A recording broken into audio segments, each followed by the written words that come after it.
제가 일단은 발제 자료를 준비하는 데 있어서 지금 민주당이 굉장히 국면에 있는 상황이기 때문에 저희 발제가 혹시 또 부분적으로 인용이 되어서 민주당을 곤란하게 하지 않을까 그런 걱정이 많이 되는 마음으로 발제 자료를 준비했습니다. 전체적으로 지금 데이터를 중심으로 좀 보려고 했는데 시간이 너무 부족해서 저는 이제 데이터에 기반을 해서 민주당이 재현하고 싶은 내용을 좀 중심으로 정리를 했고요. 지금 민주당의 경우는 이제 대선에서 0.73%포인트 차이로 실패를 하고 새로운 또 집권 전략을 수립해야 되는 과정인데 그 과정에 있어서 지금 민주당의 지난 대선 후보인 이재명 후보께서는 문재인의 길을 걷겠다라는 움직임을 보이고 있으신 것 같습니다. 문재인의 길을 걷기 위해서는 사실 2015년 28 전당대회 때부터 문재인 대통령이 어떻게 당대표가 되었고 또 어떤 당대표가 되는 과정에서 어떤 문제들이 발생을 했었고 이것들을 좀 집중적으로 복기를 해볼 필요가 있고요. 그런 과정 속에서 2016년에 총선을 승리하고 2017년에 대선을 맞이했는데 그때 문재인 대통령의 득표율이 41.1%였습니다. 이거는 결국 진보 진영이 최대로 대통령 탄핵이라는 아주 굉장히 좋은 조건 속에서 선거를 치렀음에도 불구하고 41.1%에 그쳤다라는 점을 민주당은 정말 주의 깊게 보셔야 될 대목이라고 생각이 들고요. 그리고 이번 지선 대선 평가를 좀 종합적으로 해볼 때 광주의 37.7% 그리고 전남의 무소속 당선인의 증가는 굉장히 민주당에게 뼈아픈 대목이 된다. 이번 개혁 과정과 쇄신 과정에서 이 호남에 대한 접근법을 전면적으로 개편할 필요가 있다. 이번에 전남에서 당선된 무소속은 타당의 후보들이 아닙니다. 민주당의 후보들이 이탈을 해서 당선이 되셨거든요. 그 과정에서 어떤 문제들이 있었는지 이거를 좀 집중적으로 살펴볼 필요가 있습니다. 그리고 세 번째로는 민주당은 국민의힘에서 떨어지는 부분이 있습니다. 이번 대선과 지선을 살펴봤을 때 일단 선거 캠페인이 전반적으로 떨어졌습니다. 그러니까 우위를 점하지 못하는 선거 캠페인에서의 열세를 보였었고요. 그리고 국민의힘은 세대 교체를 실행을 했습니다. 그래서 영선에 당대표가 30대 당대표가 탄생을 했고 이 당대표 주도하에 새로운 인물 등용을 위한 방식을 지금 개선을 했습니다. 제도를 개선을 했고 그리고 그 속에서 일하는 방식의 변화를 지금 추진을 하고 있습니다. 하지만 민주당은 새로운 인물을 등용하는 그런 제도적 개선을 하지 못하고 있고요. 그리고 그 속에서 뿌리 깊게 좀 관료화된 듯한 그런 모습의 일하는 방식이 진행이 되고 있습니다. 저는 이번 대선 지선 평가 토론회에 있어서 더 이상 민주당이 외부적인 요인으로 당의 어려움을 극복하려 해서는 안 된다. 지금 지방선거 이후에 나타난 이야기가 구도가 문제가 있었다. DJ와 노무현이 와도 이길 수 없는 구도였다라는 이야기가 나오고 있습니다. 이런 식의 평가는 절대 있어서는 되지 않습니다. 오히려 제가 볼 때 허니문 기간에 이루어진 선거로서는 구도적인 측면에서는 긍정적이었다. 조건이 나쁘지 않았다라는 점을 지적을 하고 싶고요. 그거는 대통령 지지율과 여당에게 힘을 실어줘야 된다는 이런 여러 가지 조사들을 근거로 들 수가 있겠습니다. 그리고 강성 지지층의 문제를 제기를 하고 있는데요. 저는 그 부분도 적절하지 않다고 판단이 됩니다. 뒤에서 자료에도 나오겠지만 이미 민주당은 과거에 15% 핵심 당원을 가지고 있는 핵심 지지층을 가지고 있는 그런 정당이 아닙니다. 기본적으로 30%를 훌쩍 뛰어넘는 최고 40%까지의 정당 지지율을 보유하고 있는 당이기 때문에 지지층으로 자신들의 문제를 환원시켜서는 절대 안 된다고 저는 생각을 합니다. 저는 지금 모두 발언에서 제가 하고 싶은 이야기를 한 4가지 정도 이야기했는데요. 민주당이 앞으로 오늘의 저희들의 이러한 발제에 근거해서 평가를 마무리하지 마시고 전체적으로 지금 기업들, 특히 대기업이 어떤 형태로 일을 하고 있는지 그리고 그들은 어떻게 인적 자원을 관리하고 있는지에 대해서 면밀하게 검토하시고 연구하시고 분석하시기를 바랍니다. 하나의 단적인 예를 들면 지금 대기업은 과거의 전통적인 대리, 사원, 부장, 차장 이런 직급 체제를 사용하지 않고 있습니다. 네이버의 경우는 리드와 크루라는 형태의 그 인적 체계를 완전히 변화를 시켰거든요. 근데 지금 민주당은 여전히 그러한 과거의 전통적인 인적 그 계급이랄까요? 이런 계층 속에서 일을 하고 있고, 그리고 그 속에서 당세가 커지다 보니까 굉장히 관료화된 그런 모습을 보이고 있습니다. 그래서 지금 기업들이 인적 자원을 어떻게 관리하고 또 이 구조, 조직 속에서 커뮤니케이션을 어떻게 하는지에 대한 것을 좀 면밀히 벤치마킹 할 필요가 있다고 생각이 듭니다. 그러면 간단하게 빠른 10분 이내로 좀 페인이나 이런 것들 좀 전반적으로 살펴보도록 하겠습니다. 3페이지에 보시면 지선과 대선, 민주당, 국민의힘 득표율을 비교를 해봤습니다. 모두에서도 말씀드린 것처럼 민주당은 대통령 탄핵이라는 그런 과정을 거치면서도 대통령 득표율이 41.1%에 불과했습니다. 여기서부터 민주당은 좀 출발의 근원점을 찾아야 될 것이라고 생각이 되고요. 2022년 이재명 후보는 2017년 문재인 후보의 41.1%에 비해서 6.7%포인트, 약 300만여 표를 더 증가시키는 성과를 냈습니다. 다만 이게 다자구도냐 양자구도냐 이 변화가 있는데요. 이미 이제 그 정당의 그 양당화 체제는 당분간 좀 지속될 걸로 보여집니다. 다만 이제 혹시 윤석열 정부에서 새로운 신당 창당을 주도한다면 다당제로에 가서는 또 다른 변화가 만들어질 수 있겠지만 제가 보기에는 여전히 앞으로 상당 기간은 양당 체제 속에서의 흐름이 지속되지 않을까 이렇게 좀 전망을 해봅니다. 대선과 그 다음에 한 3개월 뒤에 있었던 지선의 투표율은 26.2%포인트 하락했고 약 670만여 표가 투표하지 않았습니다. 저는 이것을 상당히 민주당의 지지층이 많이 투표를 하지 않았다고 지금 분석을 했는데요. 저의 분석이 맞는지 혹은 또 다른 분석이 있는지는 민주당에서 계속적으로 확인해 나가시기를 바라겠습니다. 또한 이번 그 대선 지선의 가장 특징 중에 하나는 30대와 50대의 표심 이탈입니다. 이미 대선에서 20대 표심 이탈, 그것이 젠더적인 갈등 양상으로 나타난 것은 확인하셨습니다. 하지만 그 30대가 이탈을 할까? 여전히 민주당의 핵심 지지층이 아닐까 생각을 하셨을 수 있겠는데요. 이번 지방선거에 나타난 흐름을 보면은 30대 여성층에서 표심 이탈이 좀 있는 것으로 보여집니다. 저는 그 이유에 대해서 교육 이슈를 좀 들고 싶은데요. 그건 저의 주관적인 생각인데, 어쨌든 그 지난 4년 동안 민주당의 그 진보교육감들이 혁신 교육 정책을 수립을 했지만 그것이 과연 학부모들의 만족도를 끌어냈는가, 그리고 코로나의 과정을 거치면서 교육 현장의 변화를 준비를 과연 했는가, 이 부분에 있어서 30대의 표심 이탈이 있었다. 그리고 부동산 문제도 여전히 30대 표심 이탈의 중요한 그 요인이긴 한데, 그거는 지금 시장 상황 변화가 진행되고 있기 때문에 그래도 대선 때보다는 이 부분이 조금 완화되었다라고 저는 보고 있습니다. 그리고 50대 표심 이탈이 있는데 특히 이제 여성층에서 표심 이탈이 있었던 걸로 보여지는데요. 그거는 좀 구체적인 내용은 이제 민주당에서 조금 더 살펴보셨으면 좋겠습니다. 지역별로는 그 민주당의 경우에 2002년 대선 대비 지선에서 경기, 대전, 충남, 울산, 경북, 전북, 강원, 제주 등 8곳에서 2022년 대선보다 더 득표율이 2%포인트 이내에서 유지되거나 더 증가한 지역들이 8군데로 나타났습니다. 이 지역들의 특징은 약간 이제 중도 성향 표심이라고 해야 될까요? 그런 지역들인데, 어쨌든 8군데가 이런 지난 대선 때보다 더 득표가 증강이 되거나 유지가 되었다라는 점에 좀 착안을 하셔서, 요거는 3페이지에 네 번째 박스에 있는 내용입니다. 이거 자료입니다. 지금 탁자에 보이시죠? 지금 페이지가 좀 다른가요? 3쪽이요. 네.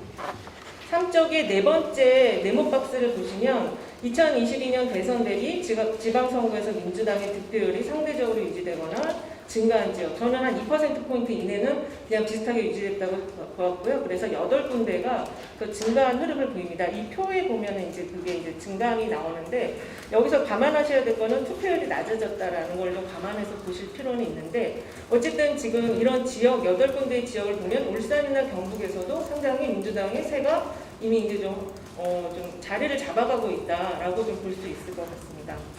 국민의힘은 17개 전 지역에서 대선 대비 득표율이 증가를 했습니다.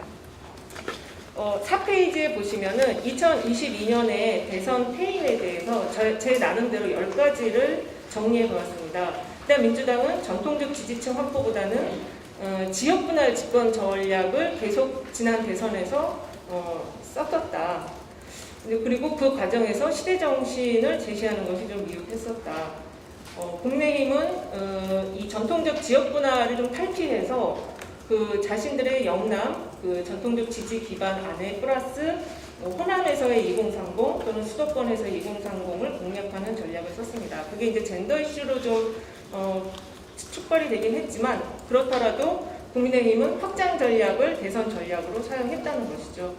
그리고 이거는 뭐 MZ세대의 그 이슈인 공정과 성인지 감수성에 대해서 민주당 전체가 좀 낮은 민감도를 보였고 이들 세대에 대한 견인 전략이 부족했었고 그 다음에 선거 캠페인에 있어서 당 핵심 부서간 특히 이제 지금 언론 지형이 바뀌고 있기 때문에 홍보와 SNS, 유튜브 굉장히 중요한 매체들인데 여기서 당 핵심 부서간의 그 선거 캠페인 시너지가 좀 미약했었다. 그리고 역량도 부족했었다. 부동산과 노동 정책 등 진보 정책 추진과 관련해서 사실 이런 분석도 있더라고요. 그 역대 정부에서 그 문재인 정부만큼 진보 정책들을 확실하게 추진한 정부가 없었다. 그런데 결론은 집권 실패로 이어졌다. 그래서 이러한 지적에 대해서는 민주당이 좀 더 살펴볼 필요가 있고 저는 그러한 요인으로는 현장성을 반영하지 못했기 때문이다라고 생각을 하고 있습니다. 또 경쟁당의 변화에 좀 경시하는 측면이 있었고요. 사회 현안과 이슈에 대해서 여론 형성을 하는 오피니언 리더 또는 인플루언서의 그 새로운 프레임 제시가 좀 부족했었다. 하나 예를 들면 무속 이슈, 그러니까 배우자의 무속 이슈에 너무 올인한 측면이 있었다. 그 다음에 이제 7번부터 10번까지는 좀 당내의 문제를 저는 좀 지적을 하고 싶었습니다. 일단 후보 가족과 배우자 이슈에 대한 레드팀의 기민한 대응이 상당히 미비했다. 이거는 예측을 못한 부분도 있을 것 같습니다. 후보에 대한 정보가 당내 선거 그 조직에서 너무 좀 공유가 안 된 면이 있지 않았나. 그런 점을 좀 지적을 하고 싶고 앞으로 이제 대선을 준비할 때 이 가족 이슈에 대한 레드팀의 기민한 대응이 반드시 필요하기 때문에 후보자의 정보에 대해서 선거 본부나 선거 기구들은 좀 공유할 필요가 있다. 그 다음에 당내 경선 후유증을 극복하기 위한 이재명 후보의 인간적 스킨십이 너무 부족했다. 당 경선 이후에 후보 캠프와 당 선대위의 유기적 결합이 미비했다. 이것은 3번에 있는 그 당의 핵심 부서의 역량의 부족과 연계가 되는 내용이라고 할 수 있겠습니다. 또 하나 마지막으로 지적하고 싶은 게 이 초선 국회의원들의 그 선거 경험 또는 정치 경험이 지금 민주당을 구성하고 있는 이 권리당원들의 선거 경험과 격차가 너무 크게 벌어져 있습니다. 그렇다 보니까 이 지지층과의 갈등이 지금 나타나고 있는데요. 결국 이거는 지역 내 리더십을 발휘하지 못하는 그런 흐름으로 이어지고 있습니다. 지금 이번 지방선거에서 그 국회의원들이 과연 이 지역을 잘 관리했는지에 대한 평가가 좀 이루어질 필요가 있다고 보여지고요. 그리고 2002년 지선 패인을 5가지로 또 정리해봤습니다. 5페이지인데요. 여기서는 일단 비대위 구성에 있어서 명분과 대표성 등 절차적 정당성이 미비했고 비대위원장, 민주당을 대표하는 얼굴이라고 할 수 있는 인물에 대한 발언의 통제권이 거의 불가능했다. 이거는 앞으로 좀 장치 보완이 필요하다라는 점을 지적을 드리고 싶습니다. 또 공천 과정에서 중앙당의 오락가락한 행보, 서울시 공천과 광명시 공천이 단적인 예였고요. 지방선거 캠페인 역시 대선과 마찬가지로 전략이 좀 부재했습니다. 일꾼론, 견제론, 균형론, 김포공항 이전 이슈 이런 것들은 그 중앙당이 그 선거를 앞두고 중앙에서 좀 대표 공약으로 만들어야 하고 그걸 후보들과 공유했어야 되는 부분에 있어서 좀 정확하게 하지 못했다라는 점 지적하고요. 그 다음에 원내 전략이 굉장히 미흡했었다. 인사청문회라든지 법안 처리 과정에 있어서 그 원내 전략이 미흡한 점에 있어서는 향후 제도적 보완이 필요하다. 다시 한번 초선 의원들의 지역 조직 그 관리 능력에 대한 부분을 당에서 좀 제도적으로 뒷받침을 해줘야 된다. 그 지역을 관리하는 게 굉장히 어렵잖아요. 그 노하우들을 전수를 해주든지 아니면은 잘 못하는 영역에 있어서 지원을 해주든지 그 애로사항을 청취를 할 필요가 있습니다. 그거를 그냥 아무것도 안 하고 맡겨놓는다? 그 국회의원은 신이 아니에요. 제가 보기에 의정활동 하기도 지금 굉장히 원내정당으로 이미 자리가 잡혀 있어서 어려운데 지역 활동까지 잘한다라는 거는 굉장히 어려운 과제이거든요. 특히 지금 민주당은 초선 의원이 거의 70명 이상인 걸로 알고 있는데 이분들에 대한 당의 뒷받침이 정말 절실하게 필요하다. 그럼 대선지선 페인의 공통점은 무엇일까? 저는 세 가지로 다시 정리했습니다. 후보와 당 조직의 유기적 결합 부족 및 정당 핵심 기능의 효능감이 완전히 저하됐다. 민주당의 내부적인 요인입니다. 두 번째는 당내 경선 과정에서 민주성과 공정성이 미비했다. 당의 미래 세대를 특히 정치를 하겠다는 인물에 대한 수혈 방식의 변화가 필요하고 이것은 지금 당원들 사이에서 나타나고 있는 그 제도 개선, 대의원 제도의 등가성, 표의 등가성 맞춰달라, 중앙위의 컷오프 방식을 없애달라 등등의 지금 요구들이 이 경선 과정에서의 민주성, 공정성 미비로 지금 나타났다고 볼 수 있겠습니다. 그러니까 사회 변화를 반영한 정당 밀착형 강화 교육 연수 프로그램들이 좀 미비했고 사회 변화에 정말 민감하지 못했다. 전문가 네트워크가 민주당이 잘 구축이 되어 있는지 저는 좀 의문이 많이 들었습니다. 그래서 이런 부분을 강화할 필요가 있고요. 마지막으로 유권자 지형 변화에 따른 민주당의 향후 과제입니다. 저는 세 가지를 이야기하고 싶습니다. 먼저 민주당의 정당 지지층이 굉장히 확대가 되어 있습니다. 일단 지금 기간 당원, 권리당원은 80만 이상으로 알려져 있고요. 또 지지층까지 합산한다면 300만까지도 얘기를 하고 400만까지도 이야기를 합니다. 이 사람들에 대한 정당 일체감이 강화가 될 수 있는 그러한 여러 가지 교육과 연수 프로그램들이 준비가 되어 있는가? 저는 거의 준비 안 되어 있다고 보고 있고요. 그리고 현재 민주당의 지지층을 구성하고 있는 이분들은 2017년에 대통령 탄핵을 통해서 정치적 각성을 거친 굉장히 이면적으로 진보화된 그런 지지층입니다. 이분들을 자꾸 중도 성향이라고 이야기하는 거에 대해서 저는 한번 이념 성향 분석이라든지 이런 걸 좀 당에서 주기적으로 해서 트래킹을 할 필요가 있다. 이분들이 지금 절대 중도 성향이라고 저는 좀 보질 않고 있거든요. 과거에 약보수였어도 이분들이 정치적 각성을 통해서 굉장히 좀 정치에 있어서 고관여층이 되어 있고 또 진보화된 이념을 가지고 있기 때문에 결국 민주당이 이들을 중심으로 해서 그리고 이들이 결국 40대, 50대가 핵심입니다. 이번 대선 지선 보셨다시피 민주당 후보에 대한 지지 가장 많았던 게 40대, 50대였거든요. 이들은 경제적으로는 중산층 내지는 경제적으로는 어느 정도 기반이 갖춘 세대들이고 또 민주당이 아파트 정당이라고 말할 정도로 이들 세대가 민주당이 지금 핵심 지지층인데 이제 여기에서 문제점과 발전 가능성을 찾아야 될 것 같아요. 400 세대가 핵심층이라는 것은 결국 전체적인 여론 주도를 할 수 있다. 오피니언 리더층을 핵심 지지층으로 보유하고 있다는 장점이 있지만 이들이 이제 기성세대거든요. 경제의 어떤 보면 허리 세대라고 할 수 있는데 그렇다 보니까 2030 세대의 현실이라든지 이런 거에 대해서 좀 둔감할 수가 있다. 그래서 이 경제적인 측면에서 이 2030 세대가 겪고 있는 문제들이 무엇인지에 대해서 4050 세대가 핵심이다 보니까 굉장히 좀 민감도가 떨어질 수 있거든요. 그래서 그런 부분을 좀 연구할 필요가 있고 인구 구성비가 굉장히 급격하게 변화하고 있습니다. 역시 4050 세대 32.5% 이게 이제 2021년 6월 통계청 자료인데요. 민주당의 핵심 지지층이 가장 많은 인적 구성을 가지고 있습니다. 거의 이 숫자가 지금 당 지지율로 나타나고 있다고 볼 수 있을 정도로 이들 지지층이 굉장히 큰 비중인데 그러나 2030, 6070, 10대를 합친다면 상당히 다른 또 구도를 보여주고 있죠. 그래서 이 4050이 가장 큰 비중을 갖고 있는 핵심층이지만 이 세대 구성에 대한 연구를 꾸준히 할 필요가 있고 그렇게 세대 연구를 하다 보면 젠더 이슈에 대해서 흔들리지 않을 수 있다. 저는 좀 그 점을 지적을 해드리고 싶습니다. 마지막으로 정치 고령화에 대한 미디어와 콘텐츠 전략을 변화할 필요가 있다. 지금 그 8페이지에 보시는 자료는 KT가 디지털 미디어랩 나스 미디어에 의뢰해서 한 인터넷 이용자 조사 결과입니다. 2021년 자료인데요.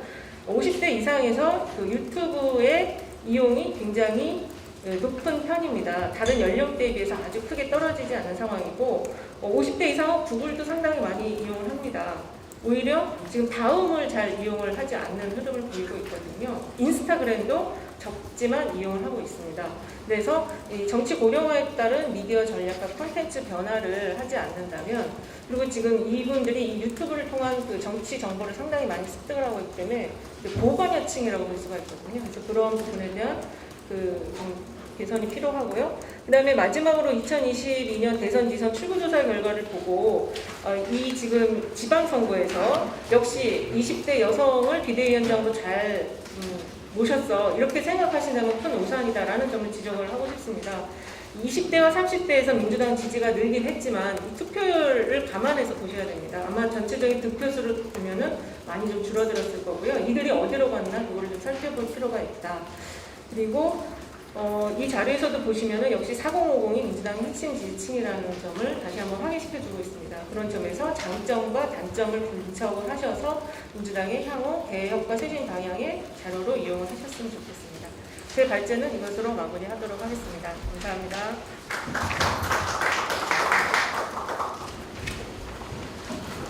예, 이은영 소장님 발제 잘 들었습니다. 다음 또 우리가 패널로 참석하신 분들 토론하고 그다음에 의원님들 자유토론 같이 참여하는 자유토론도 넘어갈 텐데요. 사전에 공지 드렸던 대로 일단 언론 관계까지 공개는 지금 여기까지 하고요. 수공개로 전환한 이후에 저희 전체적인 토론 내용을 종합해서 적절한 방식으로 공유를 드리는 순서로 하겠습니다. 언론인분들께 좀 협조를 부탁드리겠습니다.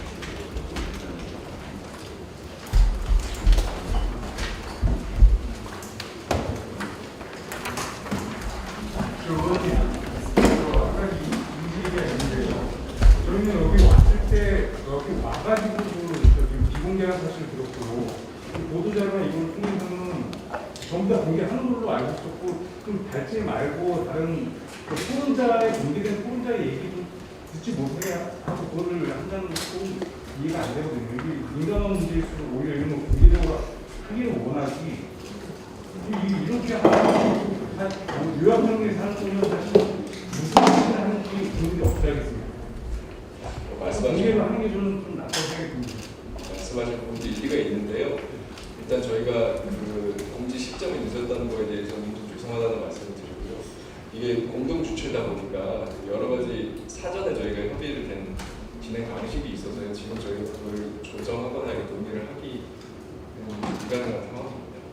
양해해 주십시오. 공동 주최하는 의원님들이 동의하는 공개 지금 여기서 저희가 논의를 해서 결정을 좀 했으면 좋겠다는 생각이 드는데요. 대표 발제하신 분이 이제 어쨌든 하신 거가 전체 토론 평가를 포함하지 못하고 있다고 생각을 하고, 그러니까 저희 의원들끼리 토론하는 거는 비공개를 하더라도 외국에서 오신 분들 얘기는 뼈아프게 듣는 그런 자리로 공개적으로 했으면 좋겠다는 생각이 드는데, 다만 여기 기자분들께서 기사를 쓰실 때 여기에 이제 오늘 발제와 토론을 하신 분들은 저희 민주당에게 뼈아픈 얘기 뭐 이렇게 평가를 해주시는 그런 차원에서 오신 거지 저희 민주당의 입장은 아니거든요. 근데 그거를 저희 당의 민주당의 평가 입장인 것처럼 기사화되는 거에 대한 좀 우려가 좀 있는 것 같아요. 그런 차원에서 기자님들께 그걸 좀 부지를 시키고 이렇게 시켜드리고, 그리고 저희 공동주최한 의원님들 한가 된다면 외부에서 오신 분들 얘기만큼은 그냥 공개적으로 듣는 게 낫지 않나 이사님은 제가 제가 주최자가 아니어서 죄송합니다. 의원님들 죄송한데요. 지금 이 논의 자체는 저희가 이제 할 상황은 아니고요. 저희가 사전에 합의된 것이기 때문에 주최하는 측에서 일단 합의된 내용대로 이런 진행을 하고 변경이 필요한 건 논의를 해서 변경을 하는 방식으로 하겠습니다. 죄송하지만 일단 저희가 합의된 내용은 여기까지 공개하는 것입니다. 그래서 다시 한 번 더 협조를 부탁드리고요. 저희가 논의를 해서 좀 변경의 여지가 있다고 하면 다시 말씀을 언론들께도 말씀드리겠습니다. 일단은 그렇게 진행하겠습니다. 협조를 부탁드리겠습니다. 토론자를 공개적으로 이렇게 검토를 해놓고 토론자 공개를 비공개를 왜 얘기하냐는 좀 이해가 안 이런 토론을 문제가 없는 것 같아요. 어느 토론도 마찬가지입니다. 말씀하신 취지는 이해했고요. 네, 저희가 일단은 지금 그렇게 하게 돼서 이 상태에서 저희가 바로 여기 뭐 어떻게 바꿀지를 공개된 상태에서 논의할 수 있는 상황은 아니고요. 잠깐 협조를 해주시면 그 부분을 포함해서 저희가 논의를 한번 하겠습니다. 내부적으로.